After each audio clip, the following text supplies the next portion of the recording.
네, 2023년 11월 8일 이정훈입니다. 국힘당의 혁신위원장 이뇨한의 정치가 재밌어지네요. 네, 전라도 순천 사람, 그리고 미국 국적, 한국 국적을 갖고 있는 이중 국적자, 미국 사람, 전라도 순천과 미국을 기반으로 갖고 있는 이뇨한이 여당에서 혁신위원장으로 정치를 하고 있고, 안동에서 태어났다고 하는 이재명은 호남 베이스의 민주당에 가서 당대표를 하면서 정치를 하고 있습니다. 둘의 정치를 한번 대비해보면 흥미로운 점이 좀 발견됩니다. 이뇨한 위원장이 오늘 여의도에서 있었던 김대중 전 대통령 탄생 100주년 기념사업 추진위원회에 참석해서 이 자리에는 이재명 대표도 와 있었죠. 정쟁 좀 그만하자, 나라를 위해 같이 싸우자 라는 말을 했습니다. 파란 눈의 외국인, 그리고 순천 사람, 순천 촌놈이라고 하는 이뇨한 씨가 이런 얘기를 호남 사람들이 모인 자리에서 했을 때 그 느낌이 어땠을까요? 그는 한 말씀을 전라도 말로 해야 쓰겄다라고 하면서 민주당도 그동안 그렇게 크게 자랑할 게 없다. DJ는 생각은 달라도 사람을 미워하지 않는 분, 그런 길로 가셨으면 DJ처럼 김대중처럼 생각은 달라도 사람을 미워하지 않는 그런 길로 가셨으면 참 고맙겠다라고 민주당 사람들을 향해서 전라도 말로 한 말씀 했습니다. 그는 DJ와의 일화를 소개했는데 94년도 광주에서 처음으로, 94년도면 이분도 한 30대 초반이겠네요. 처음으로 김대중 선생님을 독대했다. 나는 통역을 했는데 김대중은 한이 가득 차 있었다라고 했습니다. 경찰이 한 10여 년 동안 따라다녔죠. 거기에 대한 한을 풀지 못했고, 그래서 나는 왜 보복하지 않느냐라고 물었다라고 그랬습니다. 94년도면은 김영삼 씨가 대통령을 할 때입니다. 이때 이제 김대중 씨는 좀 자유로워서 야당을 이끌고 있었고, 그 다음에 IMF 경제위기로 97년 경제가 추락할 때 DJP 연합으로 대통령이 당선되죠. 어쨌든 간에 DJ한테 그때 왜 경찰한테 뭐 많이 당했죠. 왜 보복을 안 했냐 그랬더니 김대중 선생님은 보복이란 것은 못 쓰는 것이요. 말하자면 만델라처럼 살아요 라고 DJ 흉내를 내면서 말을 했습니다. 그리고 이제 김대중 대통령이 취임할 때 전두환 전 대통령을 초청한 건 사실이거든요. 그 이야기를 꺼내면서 그때 이뇨한 씨는 전두환을 초청한 거에 대해서 분노했는데 지금 생각하니까 생각이 짧았다. 그래서 DJ는 노벨상감이다 라고 생각한다라고 얘기했습니다. 이 DJ하고 전두환 관계가 참 흥미로워요. 저는 뭐 여러 가지 옛날 자료를 갖고 있는데 그 중에 하나가 이제 1980년 광주가 터졌죠. 광주가 터지기 전에 이제 계엄을 확대하면서 여러 사람을 잡아놓는데 그 광주가 터지고 난 다음에 DJ한테 사형을 선고합니다. 그때는 이제 점차 신군부가 권력을 쥐어가고 그럴 때죠. 그때 힘을 썼던 사람들을 조금 아는데 쭉 만나보면 계속 김대중을 친공산주의라고 그들은 보고 있었어요. 그래서 어떻게 하든 김대중이, 김영삼은 몰라도 김대중은 안 된다는 입장이 강했습니다. 그래서 사형을 선고했다가, 근데 이제 그게 광주 문제가 굉장히 컸죠. 광주에서 숨진 사람들을 어떻게 할 것이냐. 그래서 그들이 결정한 거는 그 배후에 누가 있다. 왜냐하면 광주에서 죽은 사람들 민간인 중에 절반 이상이 카빈 총알이 박혀 있습니다. 뭐 총알에 의해서 사망한 건지 이미 숨진 상태에서 총알이 박힌 건지 그거는 그때 한참 더웠고 한참 시간이 지난 다음에 그렇게 광주 사태를 진압하면서 시신을 분리했기 때문에 사망 원인은 정확하게 알 수 없지만 어쨌든 카빈, 그 민간인들이 썼던 카빈 총알이 많이 박혀 있었습니다. 그래서 거기에 대해서 배후를 놓고 굉장히 많이 말았는데 그 부분에 대한 수사를 안 하죠. 그걸 파고 들어가면은 제가 한번 왜 대학 다닐 때 광주 이듬해 때 81년도에 호남 가서 쭉 무전여행 삼아 걸어오다가 광주세대 때 80년대 카빈 총을 갖고 따방따방 사람들 향해서 쏴봤다는 사람을 만났다. 호박소리 하러 갔다 걸려가지고 청년이었죠. wal패 같은 사람. 그런 사람들이 사실은 살인자죠. 수사를 안 했죠. 그리고 뭐 그 뒤에 뭐 북한이 있는지 뭐 고정간첩이 있는지 그것도 지금 모르는 상태죠. 어쨌든 간에 전두환 정부는 그걸 덮었고 그 다음에 DJ를 사형 선고했다가 사형을 하지 않고 미국으로 망명하게 하죠. 그러한 이제 DJ가 전두환 정권 말기 때 저희 같은 사람들이 이제 대학교 복학해서 4학년 87년도 때 6월 사태 시위를 하니까 민주산악회를 이끌고 있던 YS가 이제 뭡니까? 민추협을 만들어서 그때 이제 DJ는 미국에 있었고 DJ를 대신해서 김상엽 씨가 YS랑 같이 공동 대리 대표를 맡으면서 6월 사태 와중에 정치적으로 이끌게 되죠. 그렇게 하면서 이제 87년에 6월 사태를 겪으면서 지금 50 헌법, 지금 60 헌법, 5년 단임제 헌법을 만들면서 대통령 직선제라고 하는 어떤 민주화의 길로 가게 되는 거죠.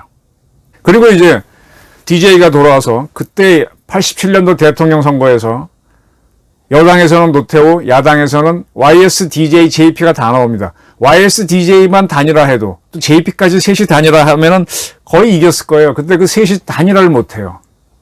단일화를 못합니다. 그리고 그때 DJ가 이길 줄 알았는데 YS가 또 더 많이 표를 받습니다. 그게 DJ 지지 세력은 강성이긴 하지만은 YS보다도 훨씬 적었죠. 그렇게 해서 노태우 체제가 등장하고 그러나 이제 그 다음 선거에서 총선에서 그때는 뭐라 그랬나? 민정당이라 그랬지. 민정당이 지금 국힘당처럼 아주 국회에서 소수가 되고 그러니까 정치를 못하니까 YS가 이끌던 그때 그 무슨 당이었지? 신민당인가? 그거랑 통합하면서 민자당을 만들죠. JP까지 끌어들여서 민자당을 만들죠. 그래서 다시 김대중 평민당 세력을 소수파로 만들죠. 그렇고 하다가 그 다음에 이제 그 후계자로 민정계가 아닌 민주계의 YS가 대통령 후보가 되면서 또 YS가 대통령을 하게 되고 그렇게 쭉 해오는 거죠. 이렇게 보게 되면 김대중 씨는 참 막혔죠. 1로 3기인 붙었을 때 6.29 선언까지 나왔는데 3등을 했고 그 다음에 이제 YS를 내세웠을 때 YS한테 또 지죠. 그 다음에 YS가 IMF 경제위기로 완전히 무너지고 그리고 이해창을 내세웠을 때 그때 비로소 이제 자기는 자기 혼자 하면 안 된다는 걸 알고 보수의 큰 축인 JP하고 손을 잡으면서 이미 보수 정권은 경제를 망쳐서 무너져 있으니까 그것까지 합쳐져 가지고 DJP 연합으로 이해창을 꺾고 대통령이 됩니다. 참 되게 한이 많은 사람이죠. 그렇게 해서 취임한 대통령 취임식 때 전두환 대통령을 초청한 게 많습니다. 나는 이희호 여사도 이순자 여사도 참석한 걸로 알고 있어요. 이게 참 독특한데 제가 갖고 있는 옛날 기사 중에 하나는 그때 이제 사형 선고를 받고 광주 이후 전두환 초기죠. 이제 망명을 한다고 풀어줄 때 이 JP가 쓴 글이 있어요. 감사하다고 자기를 풀어주는 거에 대해서. 그런 걸 받아놓고 이제 그 당시 50 세력이 풀어준 걸 수도 있고요. 그러니까 약점을 쥐고 있는 거죠. 그래서 그랬는지 대통령이 되고 난 다음에 김대중 정권은 전두환 세력을 탄압하지는 않았습니다. 또 본인이 친공 세력으로 몰릴까 봐 굉장히 조심했고 그때 서경원 씨인가? 서경원 의원이 북한 뭐 갔다 오고 어쩌고 한 것 때문에 뭐 돈을 받았나 봐. 그것 때문에 굉장히 시끄러울 때도 아주 본인이 조심을 하고 그랬었어요. 저기 야당 대표로 있을 때. 나중에 대통령이 되고 난 다음에는 이제 북한하고 정상회담도 하긴 했지만은 그러나 어쨌든 간에 자기와 대척점에 있었던 보수 세력을 치진 않았습니다. 군부도 이제 호남 사람 중심으로 끌고 가긴 했지만은 착사를 낸 거는 김영삼이었어요. 김영삼 씨가 하나회를 친다는 이유로 그리고 문민 통제를 해야 된다는 말도 안 되는 소리로 시민 통제죠, 군에 대해서. 작사를 했었죠. 군을 아주 그냥 지금같이 아주 쪼다 같은 군을 만든 게 YS죠. 물론 뭐 DJ도 전쟁은 없다 이런 무리한 소리를 하긴 했지만 어쨌든 그래도 사람을 미워하지 않았다는 건 사실입니다.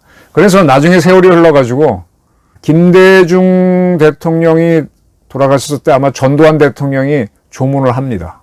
부부가 아마 같이 한 걸로 알아요.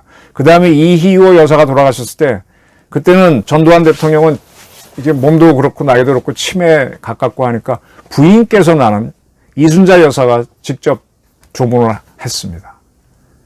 그리고 이순자 여사도 DJ 시절에는 우린 괜찮았는데 YS 때 참 너무했다라는 얘기를 많이 해요. YS가 참 못되게 했어요, 사람이. 나라도 망쳤고. 어쨌든 DJ는 생각은 달라도 사람은 후달기지는 않았죠. 물론 뭐 DJ도 정치 세력이니까 이한동 씨를 총리로 썼다가 민정계 그리고 날리고 뭐 하는 건 그런 건 있습니다. 이제 어쨌든 그런 DJ를 거론하면서 생각은 달라도 미워하지 않는 그런 길로만 갔으면 좋겠다라고 얘기했습니다. 이뇨한 씨가. 자, 지금 보수 세력이 더 개혁적이냐, 진보 세력이 개혁적이냐, 이걸 한번 봅시다. 그 전에 한나라당 때인가요? 제가 뭐 하도 당 이름을 바꿨으니 정리가 안 되는데, 그때 그 차떼기당 어쪽에서 위기에 몰렸을 때, 박근혜 대표는 당사를 팔고 천막 당사를 운영하면서 당을 재기하게 했었죠. 그 다음에 그 위기에 처했을 때는 김종인 씨를 호남 베이스로 하고 가인 김병로의 손자인 김종인 씨를 내세워서 역전을 한 적이 있습니다. 근데 반대로 민주계열에서는 자기들이 위기에 처했을 때 누구를 내세웠나 보게 되면 오히려 더 자기 노선을 강화시키는 쪽으로 갔었죠. 물론 이제 반대 현상은 있어요. 그들도 어떻게 했는가 하면은, 김대중 이후에 재집권할 때 영남 출신, 부산 출신인 노무현을 후보로 내세워서 재집권을 합니다. 그러니까 약점은 아는 거죠. 호남은 전체가 지원하니까 플러스 영남의 지원을 받아내려면 영남 후보를 내세워야 된다. 그 다음에 문재인 씨도 그렇게 당선을 시키고 그런 건 있습니다. 근데 당을 이렇게 바꾸는 문제에 있어서는 오히려 더 교조적인 입장으로 갔고, 그 다음에 이 국힘 계열에서는 대통령 후보로 나오는 사람은 비호남으로 내세웠지만 당을 개혁하거나 할 때는 호남 쪽 사람한테 했었습니다. 그리고 이번에 이뇨한 씨도 이제 개혁은 이분도 이제 자기도 순천 사람이라고 하니까, 그리고 또 더군다나 파란 눈의 미국인이에요. 이런 사람이 하는 걸 쭉 봤을 때 이런 얘기를 할 수도 있는 거죠. DJ 탄생 100주년 추진 기념 사업회에 가서 민주당을 야단쳐도 이게 통하는 거죠. 근데 이런 걸 쭉 보게 되면 국힘당에 답답했던 사람들이 꽤 만족하겠다라는 생각이 들어요. 지금 이재명은 민주당과 너무 한통속이 돼서 저 사람이 영남 사람이란 걸 거의 잊고 있죠.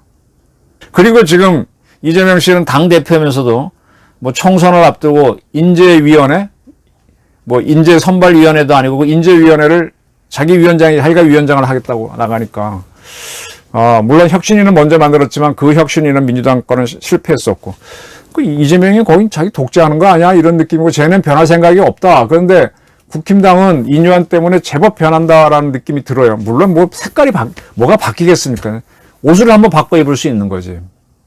이재명은 지금 재판 나가고 뭐 하면 구멍이 뚫릴까봐 자기가 다 권력을 쥐는 모습이고, 여기는 이뇨한 씨가 나와서 이리저리 막 휘젓고 변화를 주고 있잖아요. 그러니까 여기에 편승하는 사람이 홍준표 대구시장이에요. 홍준표 시장은 이뇨한 위원장을 만나서 지금 대통령 옆에 듣보잡 친윤 세력이 있죠. 그 세력들은 나라와 관계없이 자기들을 위해서 대통령을 둘러싸고 있는데 그 자들 쳐달라는 얘기를 하니까 뭐 알았다고 하면서, 윤핵관이라고 불렸던 친윤 세력에 대한 불만은 분명히 국힘당 안에도 있습니다.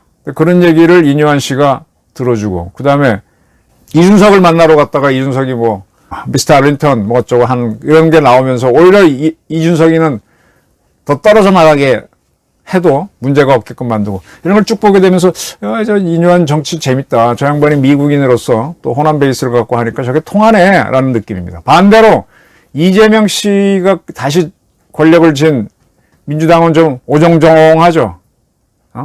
인사위원장도 자기가 하겠다, 뭐도 하겠다. 이렇게 되면 이제 비명계들은 탈당을 하거나 뭐 복잡해지겠죠. 저는 처음에는 이 비명계들이 정말로 이재명과 각을 세운 건가 그렇게 의심한 사람들이 있었죠. 그래서 그들이 탈당을 해서 민주당 비슷한 또 당을 만들어서 민주당하고 둘이 어쨌든 야권표를 흡수하고 난 다음에 나중에 합당 선거 끝난 다음에 합당하거나 또 연합을 하게 되면은 또 그게 과반을 넘을 수도 있겠다. 민주당을 싫어하는 사람들은 민주당에서 비명계가 나가서 만든 당을 투표하게 되고, 결론적으로 이제 비명과 친명을 다 표를 받으니까 민주계는 더 세력이 커지거나 유지할 수 있겠다는 분석도 있었는데, 지금 이뇨한 씨가 국힘당에서 저렇게 흔들게 되면은 이 비명계가 나오게 되면 오히려 국힘 쪽으로 오는 거 아닌가? 이렇게 되면 민주당이 강경 좌파가 되면서 한쪽으로 몰리게 되죠. 우리나라 정치를 보게 되면 이 국힘당이나 한나라당이 질 때 보면 이들이 극으로 몰리면 져요. 이쪽에 극우나 극좌에 누구가 있고 이쪽 중간쯤에서 와 있으면서 우파나 좌파라는 세력이 이깁니다. 지금 만약에 비명계가 민주당에서 나와갖고 하게 되면 이들은 약간 덜 좌파고 오히려 민주당이 극좌파로 가면서 이리 지게 돼요. 과거 한나라당이나 이런 데가 질 때도 그런 구도로 졌었고, 근데 이뇨한 씨가 나와서 이를 땡기고 있단 말이에요. 제가 보는 정치 현상은 지금 그렇습니다. 근데 이재명은 그걸 지금 놓치고 있네요. 근데 이준석은 저렇게 막 자기는 선명한 것 같지만은 저렇게 되면 자기 기반이 없어지고. 그래서 이뇨한의 정치가 흥미롭다. 그래서 내년 총선 지금 생각한 200석을 올리겠다고 민주당 정동영 씨가 뭐 큰 소리 쳤는데 그 큰 소리 치는 게 문제죠. 어쩌면 국힘당은 강서구청장 보궐선거에 패함으로 해서 국힘당은 아주 예방주사를 세게 잘 맞았고 또 이뇨한 씨를 혁신위원장으로 영입함으로써 뭐 지금 당장 선거를 하면 누가 이기느냐 이런 여론조사에서도 국힘당이 약간 더 우세한 거로 나오죠. 이뇨한의 정치가 좀 성공하고 있는 것 같습니다. 사람이 변하겠습니까? 조직이 안 변합니다. 근데 옷을 한번 갈아입을 용기도 없는데 국힘당은 갈아입는 것 같아요. 뭐 김기현 대표가 출마하지 않겠다라는 선언까지 나오고 쭉 하는 거 보게 되면 조금 성공을 거두는 것 같아요. 오히려 문제는 이재명의 민주당으로 가고 있습니다. 이재명 씨 그 법카비리 사건 수사하기 위해서 경찰이 요청했던 경기도에 압수수색을 법원이 영장 발부를 거부했는데, 그리고 이유는 밝히지 않겠다 그랬는데 법원 쪽에서는 아직도 이재명을 도와주는 것 같은데 국민들의 마음은 민주당 이재명을 조금씩 떠나는 것 같습니다. 네, 제가 본 11월 초순의 한국 정치입니다. 감사합니다.